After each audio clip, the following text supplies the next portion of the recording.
What's up, everybody? Welcome back to TopherTvPodcast, where we talk about any and everything. Just like always, I'm accompanied by my amazing wife, aka co-host. Key. You can tap in and get the audio only of the podcast. Oh my gosh, I can't talk today. The audio only version of the podcast on Apple Music Podcast, Spotify, iHeartRadio, and Amazon Music. And if you have Amazon Prime, you can listen to the podcast for free. On the YouTube side of things, make sure y'all tap in, subscribe, like, comment, share on the videos. I think we're on episode 74. I don't know. She don't know. But I know. We're on episode 74, and we appreciate everybody that's tuning in, returning or new. We welcome you. Shout out to our sponsors, A&M. Action No Mercy is what it stands for, and we're in partnership to better everything and uplift everybody. And we're glad to be partnering with them.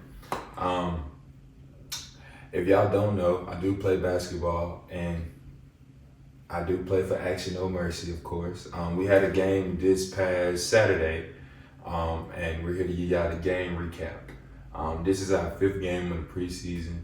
Unfortunately, we was on the losing side of the game on Saturday. We're still working out the kinks, and we look to bounce back on the 6th game, and we'll be in Dallas. But we're going to jump right into this game recap. Like always, wifey going to start it off. So I was a little ill prepared with my notes. Also, I didn't get to take as many notes as I usually would, just because, this man wanted to get into me about who could be the loudest and shout the loudest for their team. Of course I had to. That was crazy during the game. Yeah, he came over there, like, in my section, the people was mad because I was yelling loud, but I was the only person cheering for the whole team. Yeah. Like, it's a whole big crowd full of people cheering for the other team. Of course I had to be louder than everybody else. Yeah, we needed that energy. Yeah. Appreciate it, bro. I got you. So we played against the Outlaws. The starting lineup was number 3, number 11, number 10, number 2, and number 8. 3 being Cole, 11 is Chris, 10 is Cam, 2 is Eric, and 8 is Ryan. Got you. Had to put the names out there. So start off, I actually like this starting lineup. You did? I did because y'all worked very well together. Everybody was in sync and on point. The energy was definitely great. The past 2 games, the first quarter, y'all actually gotten a lot better with y'all energy and how y'all took out and start the game. I agree. But in the middle of that, y'all defense started to like scramble. Like y'all were like scrambled eggs. It's like at one point, I guess y'all were playing like zones, and then y'all started doing man-to-man, and it was not y'all best thing. Y'all played better in zones, but I think also y'all put different players in too. Yeah. At that time, but this starting lineup playing zone was phenomenal on defense. I think we played we played 1-3-1 a couple possessions, but I told coach to go 2-3 because the 1-3-1 didn't look like we was running it properly, and that was a bad call because that's when number 1 he had started hitting like back-to-back threes all of a sudden, which if you can run any zone like against shooters, but you gotta like locate shooters and like close out fast enough.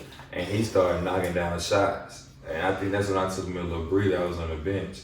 Yeah, and y'all smoked way too many layups. Way too many layups. Yeah, I'm a victim. I mean, I'm guilty. I think I smoked one of them. Yeah. It was a lot of layups smoked, like a lot. It was ridiculous amount. I believe that if y'all would have made majority of y'all layups, we would have won the game. But y'all just weren't making shots. Yeah, because I think we lost about 5 points. So I think I missed that layup. That's another 2 points. I missed the free throw. That's 3 points. But you had another 30 ball though. Yeah, I did. 35. Yeah, I had 35. I had 35 last game, but I don't know. I be feeling like it don't matter unless you win. You know what I'm saying?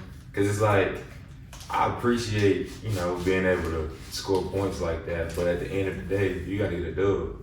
I feel like shoot, I should have kept going or something, you know what I mean? Yeah, but you can only do so much. It takes a team effort. Right. And within that team effort, when the second quarter hit, y'all definitely start playing defense. And I still don't understand why y'all don't put y'all hands up.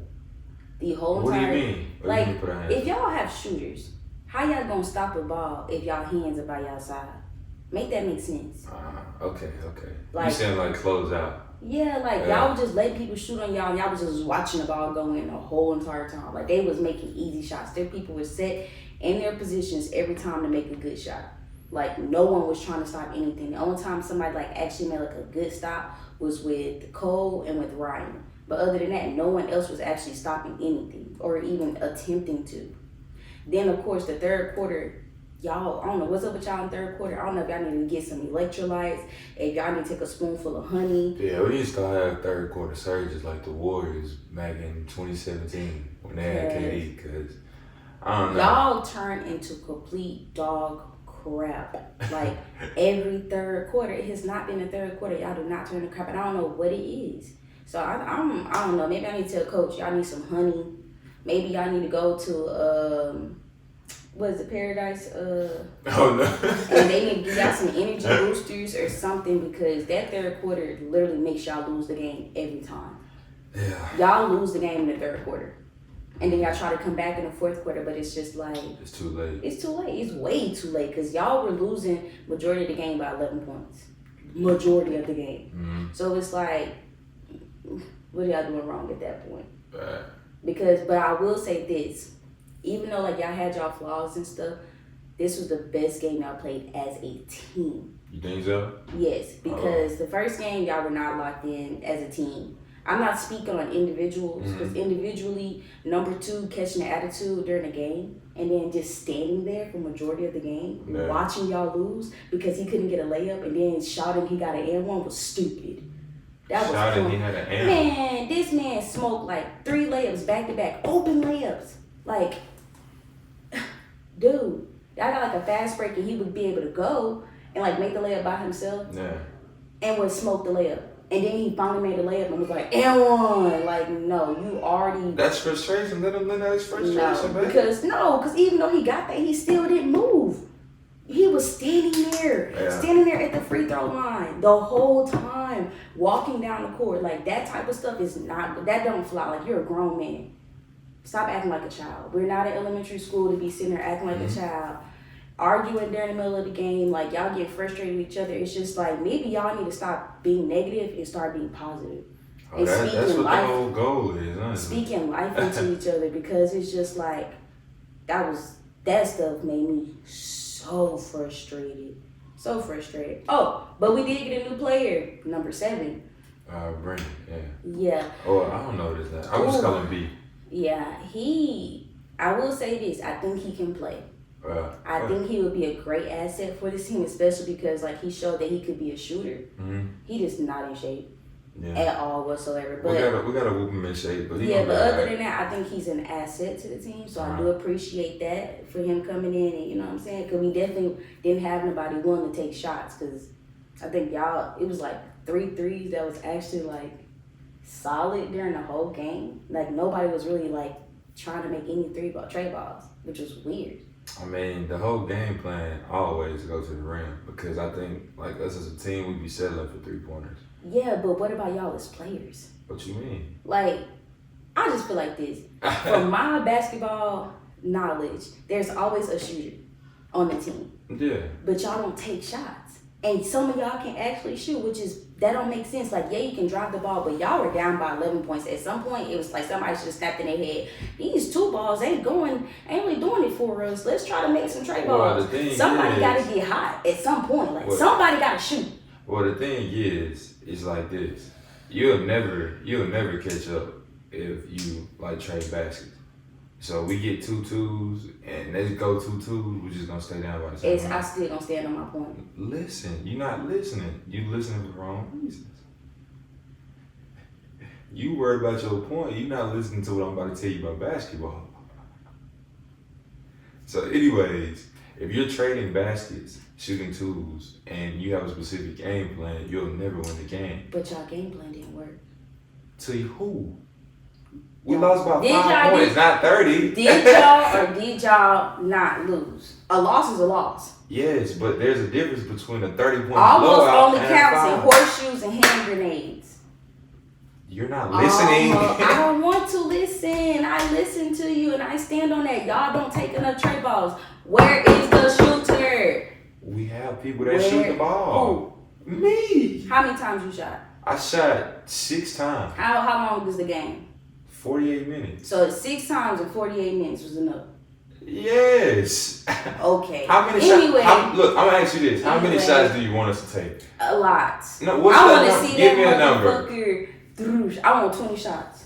23s. From who? The team? The whole team, collectively. I think we took 23 as a whole team. And you're literally telling us we haven't shot enough.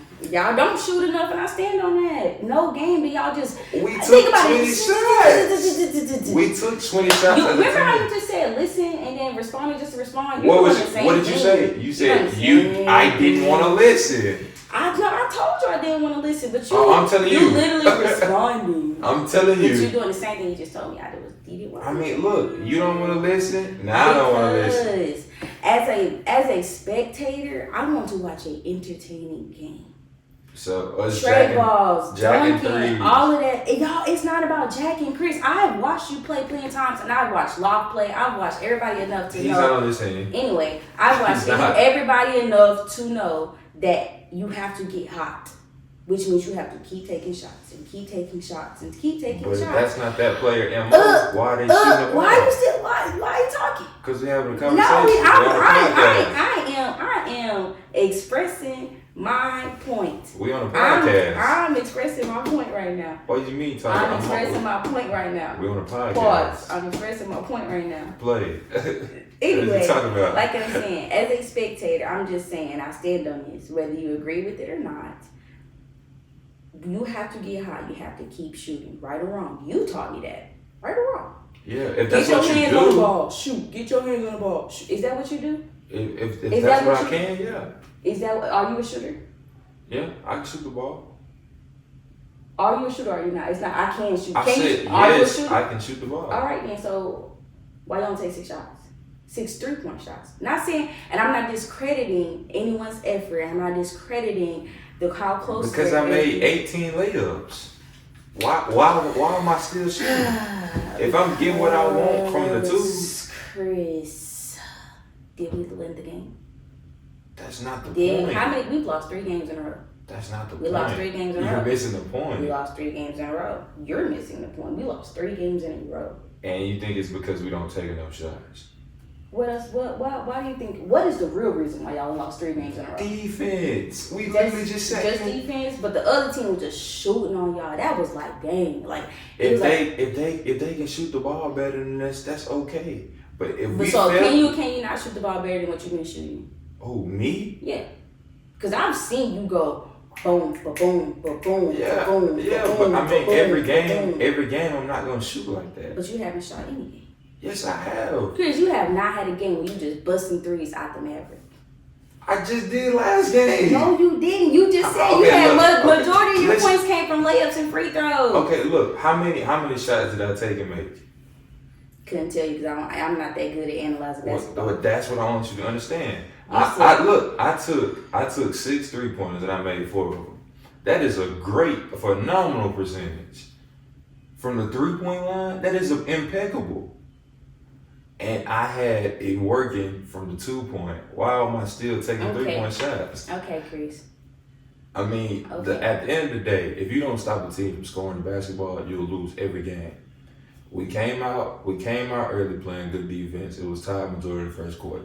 After that, they went on a run. We went on a run. We went down into halftime down by 11. We came out in the third quarter. We didn't play no defense. It don't matter how many shots we take. If we don't make them and play defense, we forever gonna lose games.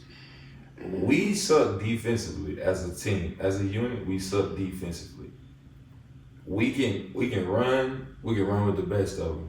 I'm not gonna say we can shoot with the best of them because that's not really our MO. Because don't know how to take shots. You don't know what nobody's MO is. People can take shots and people can make shots, but the MO is that we settle for a lot of threes. So the whole game plan is to go to the rim.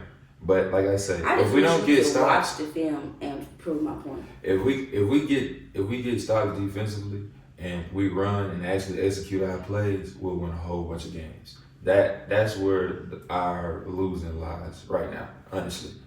Because I mean, we hit some shots. People might think we don't take enough shots, but if we get to the rim and play defense and execute our plays, we have yet to execute an offensive play all the way through. I'm sorry. I think we run one play against the zone. This last team didn't even play a zone. They played man the whole game. But again, if we take shots and make them and play defense, we'll be up. Have you ever watched your game? I watch every film, baby. So you watched your game that you just played. Have you watched? That's not uploaded. But so you haven't watched yourself play. No, I'm saying all of the recent films that's been uploaded, I've watched them. So I go back and watch film. So you don't agree that y'all should. Okay, you know what? I'm gonna let you say it. My point is, I agree with what Chris said about everything else, and I also agree with what I said that they don't take enough shots. Because there are sometimes some people take stupid shots that they cannot make. That is the downfall. But there are people that can actually shoot that don't take shots and just settle for driving the ball, and they don't really do much sometimes, majority of the time, because they get stopped majority of the time because they get tired of doing the same thing. But that's my point. And also it turns into people not passing when people are locked in a position to shoot. Because when y'all actually did that, what happened? You made a 3, Ryan made a 3, number 7 made a 3. But that was when people actually passed the ball to the shooters. But we're not gonna get into that though, because like he said, they take shots. But I watch the games, and I'm the one to take the notes. But it's all right though. But anyway, it was still a very much good game. That's on there? It was still a very much it's good not game. even on there. I didn't read off. I don't ever read off all my notes. Anyway, I said in the beginning, I wasn't able to take good notes because I had to yell. Anyway, like I was saying, it was a great game though. The Outlaws played really well. It was a very entertaining game. I still believe that I loved our team. I love how progressive we are with every game. We did have a lot of people out. We didn't have any bigs besides Chris, and Chris is not a big. But hey, he got to do what he got to do. So, and for us to not have any bigs and to be down as many players we were, to not have the support system that we would have if we were out in Georgia, I think they did really good. And I think it was a great team effort. And yeah, but we can't keep losing. That is just ridiculous. Yeah, we're gonna get a dub in Dallas. 2 dubs in Dallas. That's the goal. Yeah, back-to-back games in Dallas. Later on this month. On the 17th and the 18th. Yeah. But y'all have a game recap.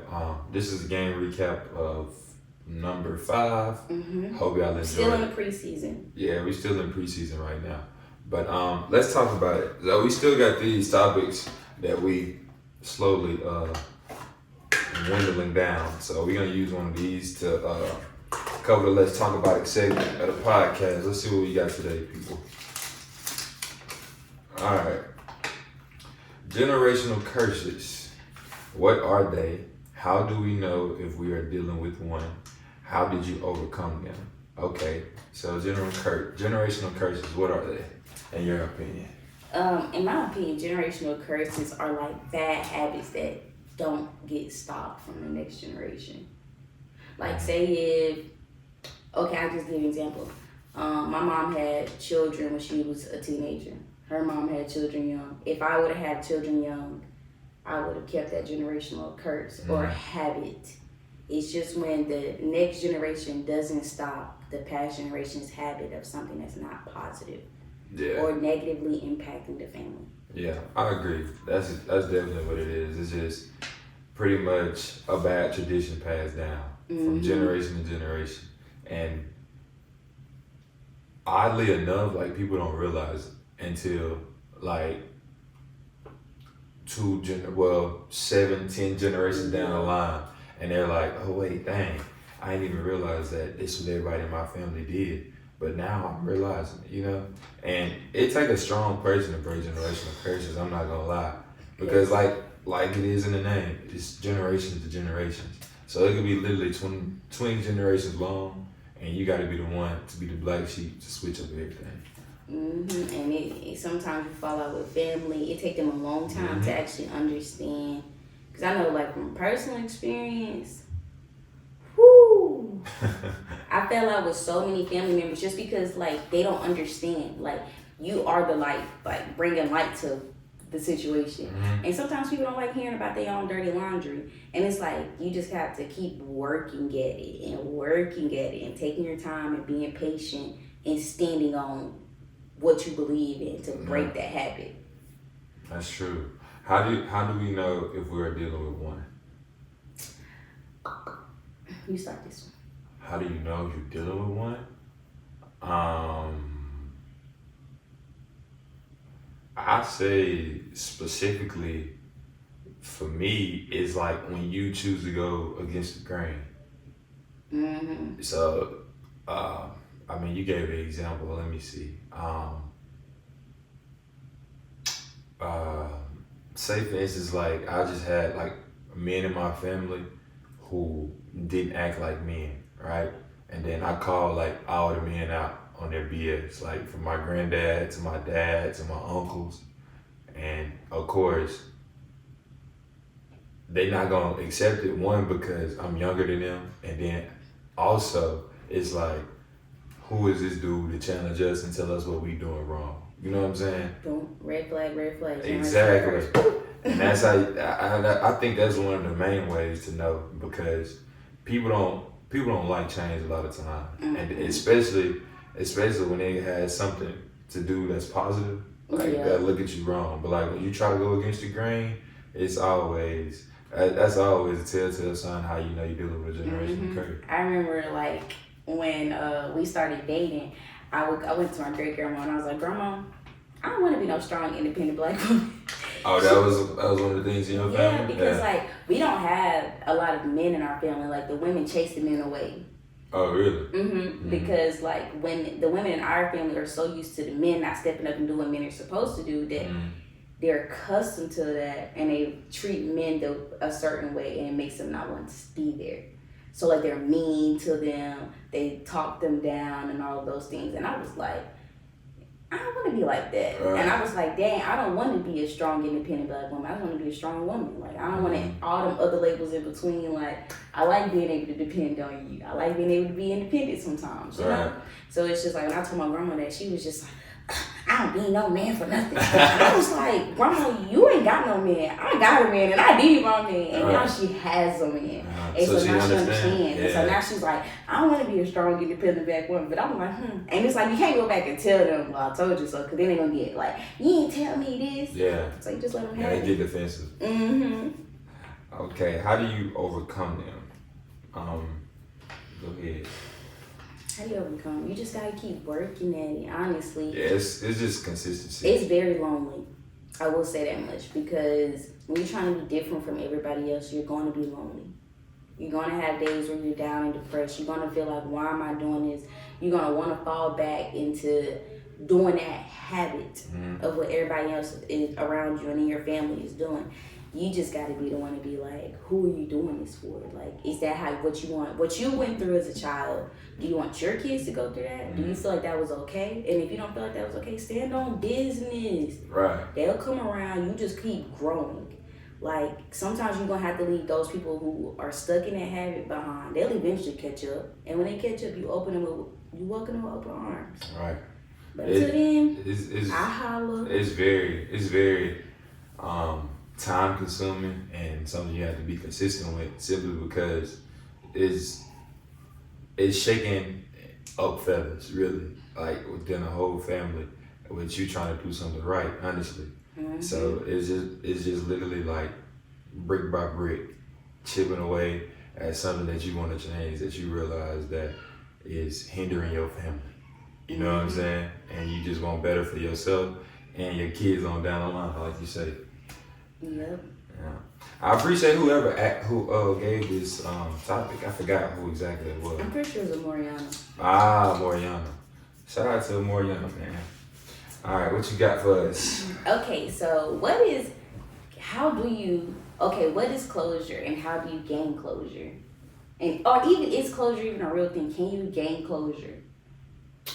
From like a relationship, a situation, anything? Yeah.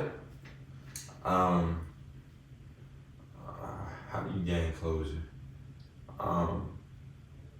Well, it's just like forgiving, right? That's where it starts, if you ask me. Because it's like,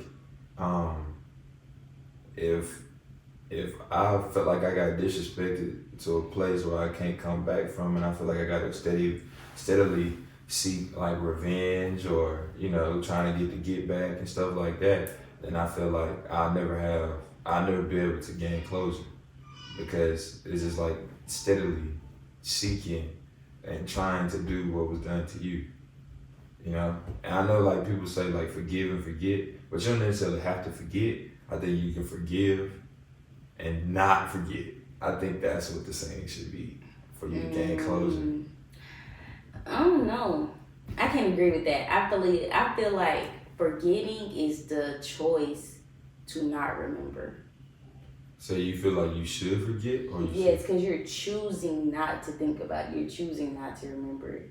You can't necessarily forget it because it's like it's etched in your brain. Wait, so you saying forgive and forget is right, or forgive and don't forget is right? I think forgive and forget is right. Because forgetting is the choice to not remember. Okay. It's not like you literally cannot forget stuff. Unless like it's an accident, of course, but like naturally your brain's gonna store that regardless. So it's like forgetting is choosing not to remember. But do you think that can be like a hindrance sometimes? Like that, well, you saying, wait, time out. So you saying forgive and forget is, like, forget is the choice to not remember. Mm-hmm. And that's right. Okay, go ahead, I'm sorry. Yeah, so like, I don't know, I feel like closure, like, I don't know. I know for me, it's a lot of things that I don't think I have closure with. Mm-hmm. And the reason why I brought this topic was because I was thinking about like, how do you truly know like when you have closure or when something is actually over and you're over it? Like, when is it when you get that apology? Is when you choose to accept the apologies that you are never gonna get? Is it when you choose to forget? Because you're gonna remember when somebody did something bad to you. You're gonna remember the bad stuff more than you remember the good stuff. Yeah. But when you choose, just like with us, I have to choose to forget. I have to choose to not remember some stuff. You know what I'm saying? Because it's like if I hold on to the things that I haven't forgotten, I become bitter or resentful. Because that's like having a conversation that's never supposed to be brought up again. Like if I address, like say you do something to me, Mm-hmm. and I address it to you, and you apologize and I forgive you, and I still bring it up, I didn't forget. You know what I'm saying? But if I accept your apology and choose not to remember that and choose to just, you know what I'm saying? That's why I say forgive and forget.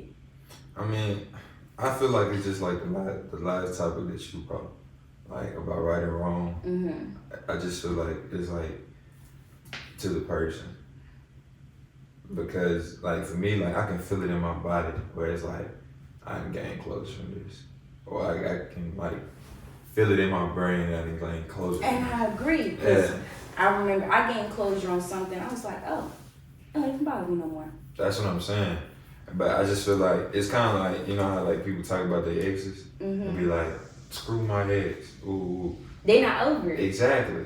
But that's why like, you should forget it. You see what I'm saying? Mm-hmm. And it's like, I feel like you can forget it, but you don't forget what they did. You see what I'm saying? So like, if another situation presents itself with the same like situation on how things played out, you'll know how to handle it. Mm-hmm. Or you'll know how to go a different route and handle it. You see what I'm saying? Mm-hmm. So I feel like you should forgive and do both. Forget and don't forget. You see what I'm saying? Forget the person, like forget in the sense of so you can forgive them, but don't forget so you can remember the lesson. Exactly. I got you. That's how I feel. Cause I mean, if I still talk about it every day, I ain't over that stuff. Exactly. And I'm the type person, I'm gonna keep talking until I'm over it. I'm gonna have to keep bringing it up, cause ain't no way. Yeah, and I feel like once you start bringing it up and start thinking about it, cause like me, I'm overthinking, so I just be thinking about, dang, like, why did this happen this day? How it happened? And what did I do to contribute? You know what I'm saying? That caused them to affect me. Like, you know what I'm saying? Like, I feel like it's a whole bunch of scenarios that I be playing in my head. Once I stop doing that and like I don't got nothing to say about it, I think I done gained my closure. So you think about it over and over again till you have like came up with every resolution, every possibility of everything. Nah, it's not necessarily like a resolution. It's just like me just playing it out in my head. Because it's like, I'm trying to understand, but you might not ever gain understanding. Because like, I never know why you do something. You know what I'm saying? And like, I didn't know you for since, you know what I'm saying? Since 21. You know what I'm saying? It's a long time. I know, but it's a long time compared to a week. It's a long time compared to 2 days. Yeah. You see what I'm saying? Like, we live with each other. You know what I'm saying? Mm-hmm. And it's still some things I look at you and I be like, I just don't get it. But it's like, I'll never understand why you do that, no matter how. That's not true. That is true. Yes, Because there's literally a conversation that we had about the whole male versus female thing. You still be looking at me sideways when I tell you that that's just how men operate, or that's just how women operate. That's literally the same thing. I didn't got to know you compared to when we first started dating, and literally I still look at you a little crazy when you do certain things. Like what? Oh, what you just did with Ryan. I was just like, I just don't understand. Like, listen. I understand that you made him cry, and that you wanted him to walk in the walker, but it's just like, for me, like, why do you just pick him up, take him upstairs, and give him to your brother? Because I wanted him to sit down and just eat. He could have did that upstairs too. Yeah, you see what but I'm it's saying? just like that was his reward. That's like if boom, I say, Chris, if you run a mile, I'm gonna give you $100. And then I say, oh wait, I'm gonna give you $100 when we get back to the house and after I go to the store. Nah, give my my $100. Give my $100 right now. That's how I'm gonna feel. Like, no, I just ran my mouth. I want my money right here.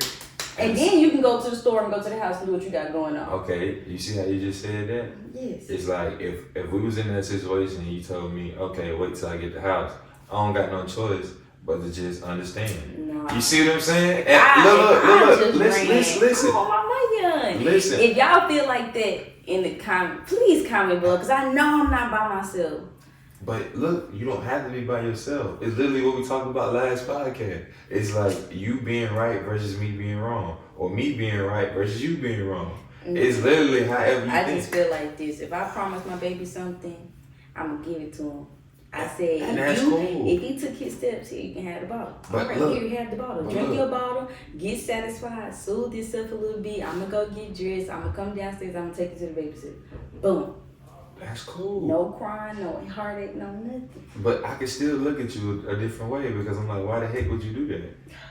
That's what I'm saying. You see what I'm saying? That's literally what I'm telling you. I chose to grab the recliner and make a playpen for her son. You decided to actually put him in the playpen. Did you look at me upside my head? Yes. Exactly. That's the same thing. Who does that? Dads are innovative when it comes to child raising. Whatever. So, okay, what are some examples of ways outside of like thinking that you believe other people can gain closure from? What are ways to gain closure? Mm-hmm.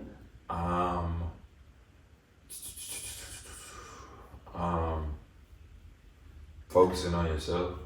And maybe that's just like closure from like relationships or like situationships, because a lot of times like we indulge into our relationship and like we forget about ourselves, and it naturally happens because we got to support our other half so much, and I think people forget like they're a person too. They important. You gotta love yourself more than you love your person. Yeah. And I stand on that. It took me a long time to actually learn that though. Yeah. I think I'm just now at the point where I'm like regaining that self-love. It's a common thing people do because they like the feeling of having somebody.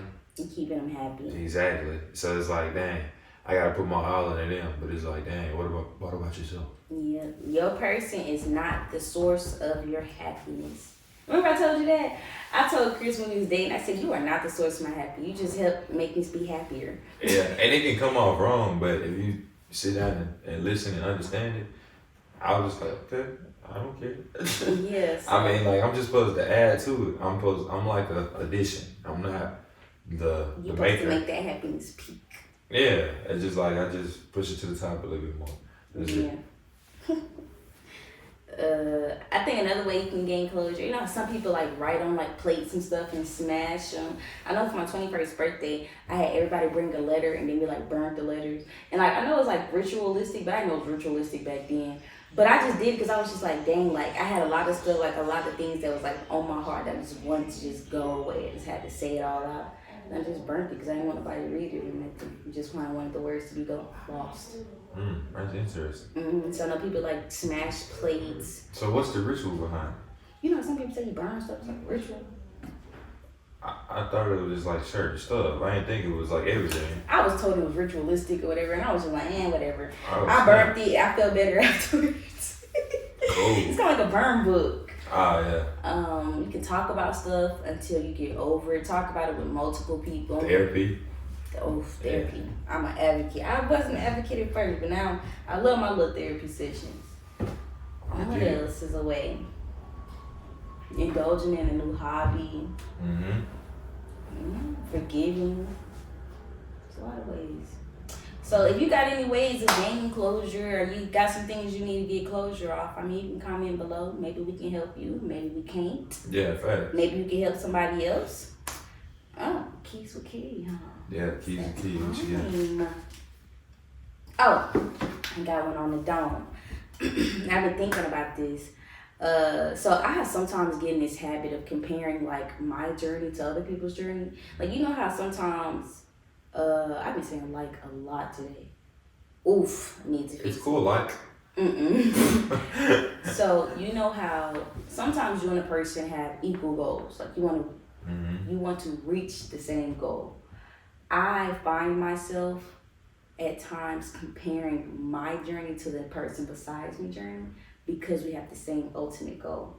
So my key with key is you have your own unique journey. Right. There is no person, place, or thing that is in any way, shape, or form a comparison to what you are doing and how you're doing it. Facts. You will still make it regardless of what anybody else around you is doing. Trust your own process, trust yourself, and trust where you're going. Yeah, I run the same race just at a different pace. Do you hear me? Yeah. That's a good key. Thanks. What you gotta get off your chest? What do I have to get off my chest today? All I'm gonna say is be kind of mindful of like who you taking advice from, right? And if you do feel like it's some solid advice, you know what I'm saying, take the meat and potatoes and let the rest of it just kind of go out the window, you know? I think that's important. I think a lot of people seek advice and like me taking it all in, but don't really need to. Yeah. What about you? What you gotta get off your chest? I feel like I've said this before. I know I've said this before. Give yourself grace in anything that you have going on.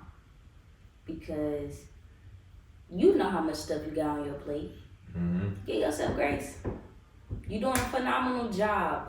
You listening, you watching, you're doing a phenomenal job. If no one told you you're doing a good job today, you heard it from Key. You're doing a phenomenal job. I'm backing it up.